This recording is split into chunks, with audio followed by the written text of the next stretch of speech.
नमस्कार.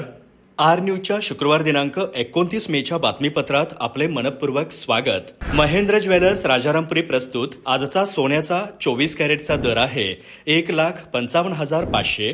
22 कॅरेटचा दर 1,43,060 तर 1 किलो चांदीचा दर आहे 2,65,000 रुपये. या बातमीपत्राचे प्रायोजक आहेत घरासारखी आपुलकी आणि नात्यासारखा जिव्हाळा जपणारी जनता बँक आजरा आणि प्रत्येकाच्या किचन मधला अविभाज्य घटक असणारा HP चहा. जसा हवा तसा चहा. आजच्या बातमीपत्रात प्रथम पाहूयात गल्लीपासून ते दिल्लीपर्यंतच्या ताज्या घडामोडींचा धावता आढावा आणि स्थानिक बातम्यांमध्ये पाहूयात कोल्हापूर IT पार्कसाठी 34.36 हेक्टर शासकीय जमीन MIDCच्या ताब्यात. महसूल विभागाकडून प्रत्यक्ष ताबा सुपूर्द. प्रकल्पाच्या कामाला मिळणार गती. स्थानिक युवकांसाठी रोजगाराच्या नव्या संधी निर्माण होण्याची अपेक्षा. शाहू मार्केट यार्डातील तांदूळ चोरी प्रकरणी 3 महिलांना अटक. 1,16,392 रुपयांची 72 तांदळाची पोती जप्त. स्थानिक गुन्हे अन्वेषण शाखेची कारवाई. पुढील तपास शाहूपुरी पोलिसांकडे.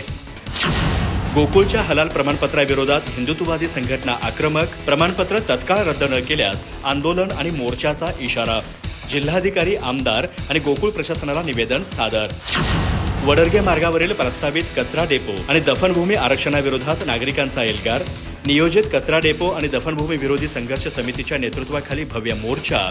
आरक्षण तातडीने रद्द करण्याची मागणी. मंत्री हसन मुश्रीफ यांचे पाठपुराव्याचे आश्वासन. निट्टूर ग्रामपंचायत सदस्यपदी गीता बामणे यांची बिनविरोध निवड. सामाजिक कार्य आणि गावातील योगदानाची ग्रामस्थांकडून दखल. शाळा आणि पाणीपुरवठा योजनेसाठी स्वतःची जागा देत केले मोलाचे सहकार्य. हलकर्णी येथे मुस्लिम बांधवांकडून बकरी ईद श्रद्धा आणि धार्मिक वातावरणात साजरी. ईदगाह मैदानावर सामुदायिक नमाज पठण. शांतता, एकात्मता आणि विश्वशांतीसाठी विशेष प्रार्थना. कर्तव्य बजावणाऱ्या पोलीस अधिकारी आणि होमगार्ड जवानांचा मुस्लिम समाजातर्फे सत्कार. अधिक माहिती आणि ताज्या घडामोडींसाठी आजच आमचे चॅनल सबस्क्राईब करा.